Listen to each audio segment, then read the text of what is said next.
Governor Mills has announced more than $21 million in resilience grants to fix working waterfronts that were damaged by storms last winter.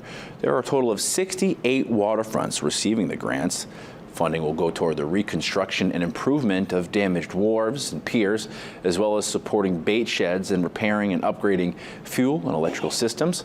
Among the waterfronts receiving the most funding, Maine Lobster and Processing in Thompson, which is getting $1.6 million.